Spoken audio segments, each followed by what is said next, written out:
जय हिंद दोस्तों, कैसे हैं आप सभी। दोस्तों आज के इस खास और इन्फॉर्मेटिव वीडियो में मैं आपको उज्जैन के राजा श्री महाकाल मंदिर में स्थापित महाकालेश्वर ज्योतिर्लिंग के दर्शन और यात्रा की संपूर्ण जानकारी देने वाला हूं। पूरे साल लाखों भक्त यहां पर दर्शन करने के लिए आते हैं।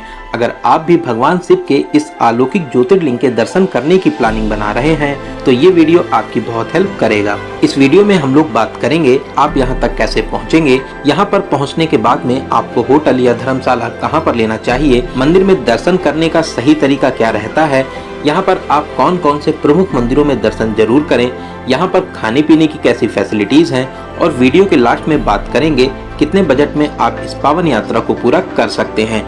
तो दोस्तों इस वीडियो के माध्यम से आपको महाकालेश्वर ज्योतिर्लिंग के दर्शन और यात्रा की A to Z complete information share करूंगा। तो एक बार इस वीडियो को पूरा जरूर देखें जिससे आपको संपूर्ण जानकारी मिल सके। तो चलिए आज मेरे साथ घूमिए श्री महाकाल जी की नगरी उज्जैन में। दोस्तों कमेंट बॉक्स में जय श्री महाकाल और हर हर महादेव जरूर लिखें। भगवान शिव के 12 ज्योतिर्लिंगों में से एक महाकालेश्वर ज्योतिर्लिंग मध्य प्रदेश के उज्जैन में शिप्रा नदी के किनारे स्थापित है। इस ज्योतिर्लिंग को सबसे शक्तिशाली ज्योतिर्लिंग माना जाता है। तो चलिए सबसे पहले बात करते हैं कि आप उज्जैन कैसे पहुंचेंगे। उज्जैन तक आप बस, ट्रेन, फ्लाइट, प्राइवेट कार हर तरीके से आ सकते हैं। सबसे पहले बात करते हैं ट्रेन की। अगर आप बाई ट्रेन आना चाहते हैं तो आपको सभी प्रमुख स्टेशनों से उज्जैन तक डायरेक्ट ट्रेन मिल जाएगी। ट्रेन का सफर सबसे अच्छा और सस्ता रहता है। उज्जैन रेलवे स्टेशन से महाकालेश्वर मंदिर की दूरी मात्र 2 किलोमीटर रह जाती है। रेलवे स्टेशन के बाहर से ही आपको ऑटो और ई रिक्शा मिल जाते हैं। मात्र 20 रुपए पर पर्सन का किराया देकर आप आराम से मंदिर तक पहुंच सकते हैं। वहीं आप अगर ई रिक्शा रिजर्व करना चाहते हैं तो मात्र 50 से 60 रुपए देकर आप आराम से मंदिर के पास तक पहुंच जाएंगे। वहीं दोस्तों बात करते हैं बस की। अगर आप अपने शहर से बस के माध्यम से यहां तक आना चाहते हैं तो रेलवे स्टेशन से कुछ ही दूरी पर बस स्टैंड बना हुआ है। अगर आपके शहर से डायरेक्ट बस यहां तक आती है तो आप आराम से बस के माध्यम से भी यहां तक आ सकते हैं। वहीं आप अगर फ्लाइट के माध्यम से आना चाहते हैं तो उज्जैन का नजदीकी एयरपोर्ट इंदौर में है। इंदौर से उज्जैन की दूरी मात्र 55 किलोमीटर रह जाती है। इंदौर तक आप आराम से फ्लाइट के माध्यम से आ सकते हैं, फिर आप बस या टैक्सी के माध्यम से उज्जैन तक पहुंच सकते हैं। दोस्तों अगर आप अपनी पर्सनल कार से आना चाहते हैं तो यहाँ तक आने के लिए ये भी एक अच्छा ऑप्शन रहता है। मंदिर के 500 मीटर रेंज में आपको बहुत सी पार्किंग फैसिलिटीज भी मिल जाएंगी, जहाँ पर आप 150 से 200 रुपए का चार्ज देकर 24 घंटे के लिए अपनी कार को पार्क कर सकते हैं। दोस्तों यहाँ पर जगह जगह आपको पार्किंग की फैसिलिटीज मिल जाती हैं। तो मैंने आपको यहाँ पर सभी माध्यम को बता दिया है। आपके लिए जो बेस्ट ऑप्शन रहता है उससे आप आ सकते हैं। दोस्तों मैंने इस यात्रा को ट्रेन से पूरा किया है। तो चलिए अब हम लोग आ चुके हैं उज्जैन। उज्जैन रेलवे स्टेशन के बाहर से ई रिक्शा लेकर अब हम लोग पहुंचेंगे महाकाल थाने के पीछे वाले रोड पर, जिसे सीढ़ियों वाला रास्ता भी बोलते हैं। यहाँ से कुछ सीढ़ियाँ चढ़ने के बाद में मात्र 100 मीटर की दूरी पर महाकाल मंदिर स्थित है। दोस्तों रुकने और खाने पीने के लिए ये लोकेशन बेस्ट ऑप्शन रहता है। यहाँ पर आपको बहुत से होटल और धर्मशाला मिल जाएंगे। होटल्स की रेट की बात करें तो आप यहाँ पर 1000 से 1200 रुपए में नॉन एसी रूम ले सकते हैं। वहीं एसी रूम आपको 1400 से 1500 रुपए में बहुत ही आराम से मिल जाते हैं। आप अगर VIP होटल लेना चाहते हैं तो यहाँ पर बहुत ही अच्छे VIP होटल भी बने हुए हैं। वहीं बात धर्मशाला की करें तो यहाँ पर बहुत से धर्मशाला भी बने हुए हैं, जहाँ पर मात्र आप 500 से 600 रुपए में एक अच्छा सा रूम ले सकते हैं। दोस्तों यहाँ पर खाने पीने के लिए भी बहुत से ढाबे और रेस्टोरेंट बने हुए हैं, तो आपको इस लोकेशन पे होटल लेने से खाने पीने के लिए भी दूर जाना नहीं होगा। तो दोस्तों रुकने के लिए ये लोकेशन बेस्ट ऑप्शन रहता है। महाकाल मंदिर भी एकदम पास में है, साथ ही साथ आपको बहुत से होटल, खाने पीने के लिए बहुत से रेस्टोरेंट और कुछ ही दूरी पर आपको पार्किंग की फैसिलिटी भी मिल जाती है। तो दोस्तों रुकने के लिए ये लोकेशन सबसे बेस्ट ऑप्शन रहता है। अगर आप मंदिर ट्रस्ट के महाकालेश्वर भक्त निवास में रुकना चाहते हैं तो आप यहाँ पर भी रुक सकते हैं। यहाँ पर आपको डबल बेडरूम 1120 रुपए में स्टार्ट हो जाते हैं और आप यहाँ पर double bed, 4 bed, 6 bed, 8 bed और एक हॉल भी ले सकते हैं। दोस्तों ये भक्त निवास भारत माता मंदिर के पास में ही स्थित है, लेकिन इसकी बुकिंग आपको ऑनलाइन करनी रहती है, क्योंकि ऑफलाइन में आपको रूम मिलना थोड़ा मुश्किल हो जाता है, क्योंकि ज्यादा भीड़ होने के कारण आपको रूम खाली नहीं मिलते हैं। भारत माता मंदिर के पास में ही स्वस्तिक रेस्टोरेंट बना हुआ है, जहां पर आप मात्र 120 रुपए में भरपेट भोजन कर सकते हैं। तो दोस्तों यहाँ पर खाने पीने की भी आपको बहुत ही अच्छी फैसिलिटीज मिल जाती हैं। तो चलिए एक अच्छा सा रूम लेने के बाद में कुछ देर आराम करेंगे और फिर स्नान करने के बाद में अब हम लोग चलेंगे मंदिर में दर्शन करने के लिए। आप अगर चाहें तो यहाँ के प्रसिद्ध श्री राम घाट पर स्नान कर सकते हैं। मैक्सिमम लोग पवित्र शिप्रा नदी में स्नान करने के बाद ही दर्शन करने जाते हैं। तो चलिए सबसे पहले हम लोग चलेंगे महाकाल मंदिर में श्री महाकालेश्वर ज्योतिर्लिंग के दर्शन करने के लिए।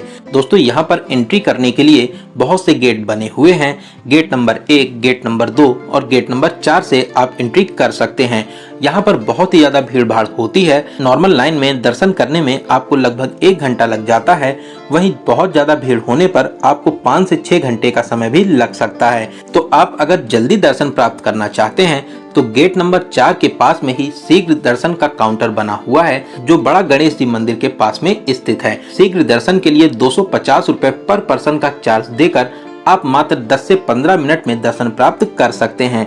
वहीं आप अगर गर्भगृह में जाकर दर्शन करना चाहते हैं तो इसके लिए आपको 750 रुपए पर पर्सन का चार्ज देना रहता है और आप धोती और गमछा पहनकर गर्भगृह में प्रवेश कर सकते हैं। धोती आपको इसी 750 रुपए में मिलती है जो यूज्ड रहती है। बाद में आपको ये धोती वापस करना रहता है। आप अगर चाहें तो अपने लिए नई धोती भी ला सकते हैं। वहीं दोस्तों आप अगर इस साल सावन में दर्शन करने आ रहे हैं तो आप गर्भगृह में जाकर दर्शन नहीं कर पाएंगे, क्योंकि पूरे सावन भर 2 महीने के लिए गर्भगृह में प्रवेश बंद कर दिया गया है। आप सावन के बाद में फिर से गर्भगृह में प्रवेश करके आराम से भगवान जी के दर्शन कर सकते हैं। तो दोस्तों आप चाहें तो शीघ्र दर्शन कर सकते हैं, गर्भगृह में जाके दर्शन कर सकते हैं, या आप नॉर्मल लाइन में लगकर महादेव जी का जयकारा लगाते हुए आगे बढ़ते रहें और महाकाल जी के अलौकिक दर्शन प्राप्त करके अपने जीवन को सफल बना सकते हैं। दोस्तों बहुत ही दिव्य और अद्भुत ज्योतिर्लिंग है। महादेव आपकी सभी मनोकामनाओं को जरूर पूरा करें। महाकाल मंदिर परिसर में बहुत से देवी देवताओं के मंदिर बने हुए हैं। आप आराम से यहाँ पर सभी देवी देवताओं के दर्शन करके फिर आप मंदिर के बाहर आ सकते हैं। मंदिर से बाहर आकर आप महाकाल लोक में भी घूम सकते हैं। भक्त जनों के लिए बहुत ही सुंदर और विशाल लोक बनाया गया है। महादेव जी की अनेक लीलाओं को मूर्तियों के माध्यम से दिखाया गया है। लेकिन दोस्तों मैं आपको एडवाइस करूंगा, अगर आप शाम को महाकाल लोक में घूमने आते हैं तो आपको बहुत ही ज्यादा अच्छा लगेगा। लाइट में ये महाकाल लोक एकदम स्वर्ग जैसा लगता है, तो आपको रात में यहाँ पर बहुत ही ज्यादा अच्छा लगेगा। तो आप कोशिश करिए कि एक बार शाम को यहाँ पर घूमने जरूर आइए। महाकाल लोक से ही आपको भारत माता मंदिर दिख जाता है। तो अब हम लोग चलेंगे भारत माता मंदिर में दर्शन करने के लिए। बहुत ही आकर्षक मंदिर बना हुआ है। मंदिर के बाहर ही अखंड भारत को दिखाया गया है, जिसे देखकर आपको बहुत ही ज्यादा अच्छा लगेगा। सीढ़ियां चढ़कर आप ऊपर आ जाइए और यहाँ पर आप भारत माता के दर्शन कर सकते हैं। दोस्तों बहुत ही ज्यादा आकर्षक मंदिर बना हुआ है। आप यहाँ पर अपनी यादों के लिए प्यारी प्यारी फोटोशूट करा सकते हैं।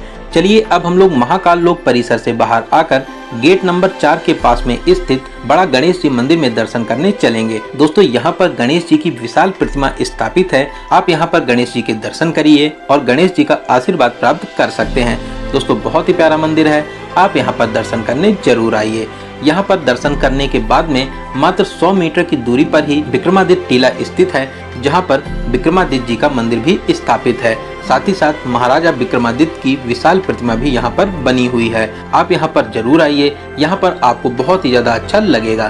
दोस्तों यहाँ पर घूमने और दर्शन करने के बाद में अब हम लोग चलेंगे माता हर सिद्धि मंदिर में दर्शन करने के लिए, जो यहाँ से मात्र 300 मीटर की दूरी पर स्थापित है। आप मुख्य द्वार से प्रवेश करके माता के अलौकिक रूप के दर्शन प्राप्त कर सकते हैं।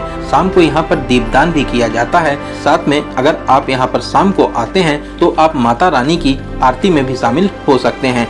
बहुत ही दिव्य और अलौकिक मंदिर है। जितने भी लोग महाकाल जी के दर्शन करने आते हैं वो इस मंदिर में दर्शन करने जरूर आते हैं। तो आप अपनी लिस्ट में इस मंदिर को जरूर शामिल करें। आप एकदम भी इस मंदिर को मिस ना करें।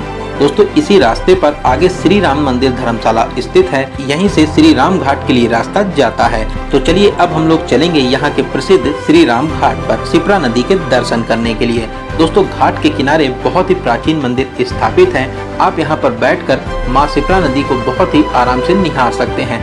आपको यहाँ पर बहुत ही शांति मिलेगी। आप शिप्रा नदी के पवित्र जल में स्नान कर सकते हैं और आप यहाँ पर बोटिंग भी कर सकते हैं, जिसके लिए आपको 30 रुपए का चार्ज देना रहता है। आप बोट के माध्यम से शिप्रा नदी की प्यारी सी यात्रा कर सकते हैं। दोस्तों शाम को यहाँ पर आरती का आयोजन भी होता है। अगर आप शाम को आते हैं तो आप आरती में भी शामिल हो सकते हैं। आपको यहाँ पर आरती में शामिल होकर बहुत ही ज्यादा अच्छा लगेगा। दोस्तों इन सभी मंदिरों में दर्शन करने के बाद में अपने रूम पर आ जाएंगे, कुछ देर आराम करेंगे और अब हम लोग चलेंगे उन मंदिरों में जो यहाँ से लगभग 7 से 8 किलोमीटर की दूरी पर स्थित हैं। इन मंदिरों में दर्शन करने का सबसे अच्छा तरीका रहता है आप ऑटो बुक कर लीजिए। ऑटो वाले आपसे 3 से 4 पर्सन का 400 से 500 रुपए चार्ज करते हैं। सभी प्रमुख मंदिरों में दर्शन कराने के बाद में आपको फिर से यहीं पे ड्रॉप कर देते हैं। तो सबसे पहले हम लोग चलेंगे संदीपनी आश्रम में दर्शन करने के लिए, जो यहाँ से 4 किलोमीटर की दूरी पर स्थित है। संदीपनी आश्रम भगवान श्री कृष्ण जी का गुरुकुल है। भगवान श्री कृष्ण और सुदामा जी ने यहीं पर शिक्षा प्राप्त की थी। यहाँ पर आप श्री कृष्ण जी द्वारा सीखी गई 14 विद्याओं को बहुत ही अच्छे तरीके से देख सकते हैं।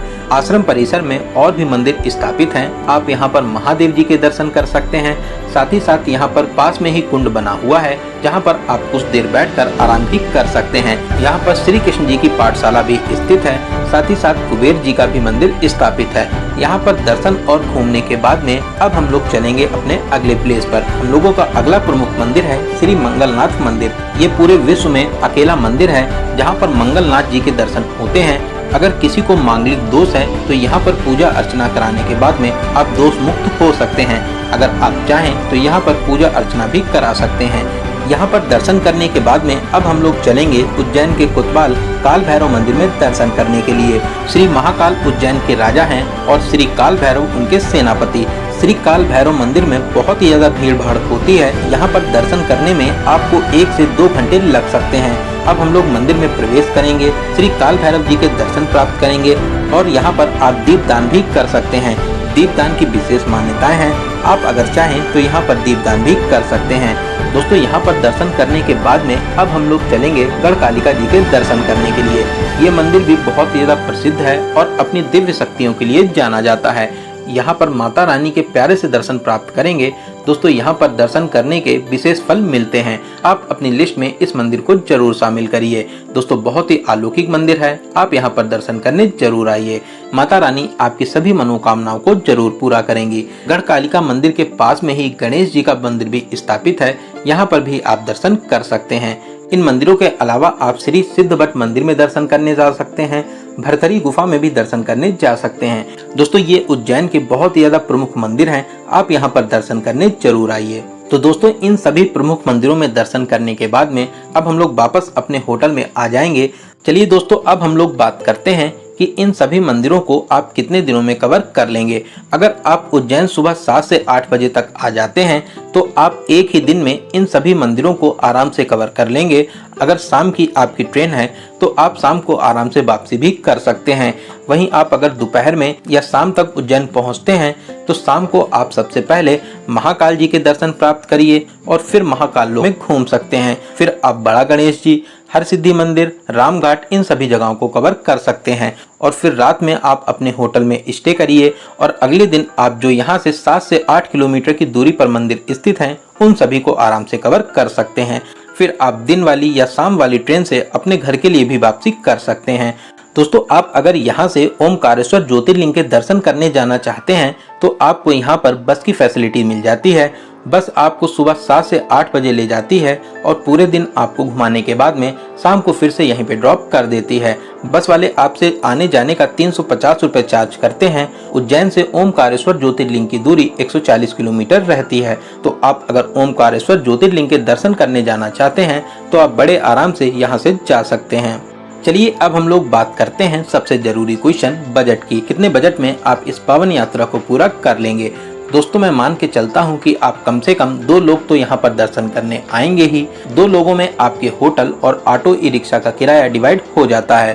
तो आप मान के चलिए कि 2500 से 3000 के बजट में इस पावन यात्रा को बहुत ही अच्छे तरीके से पूरा कर लेंगे। इस बजट में आपका ट्रेन का किराया, होटल, खाना पीना, ऑटो या ई रिक्शा का किराया और साथ में कुछ नॉर्मल खर्चे इंक्लूड हैं। वहीं दोस्तों अगर आप VIP होटल लेते हैं, फ्लाइट से आते हैं, प्राइवेट टैक्सी करके सभी जगह जाते हैं तो फिर आपका जैसा बजट हो आप आराम से इस पावन यात्रा को पूरा कर सकते हैं। तो दोस्तों यहाँ पर मैंने आपको उज्जैन की यात्रा और महाकालेश्वर ज्योतिर्लिंग के दर्शन की हर एक छोटी बड़ी जानकारी को बहुत ही अच्छे और सही तरीके से बताने की पूरी कोशिश की है। मैंने हर एक क्वेश्चन को कवर करने की पूरी कोशिश की है। अगर फिर भी आपके कोई क्वेश्चन रह जाते हैं तो आप हमें कमेंट के माध्यम से पूछ सकते हैं। बहुत ही जल्दी आपके कमेंट का रिप्लाई दिया जाएगा। दोस्तों आपको ये वीडियो कैसा लगा और आप इस वीडियो को कहां से देख रहे हैं कमेंट बॉक्स में जरूर बताइएगा। अगर आपको ये वीडियो अच्छा लगा हो तो वीडियो को लाइक जरूर करें, साथ ही साथ अपने सभी फ्रेंड्स और रिलेटिव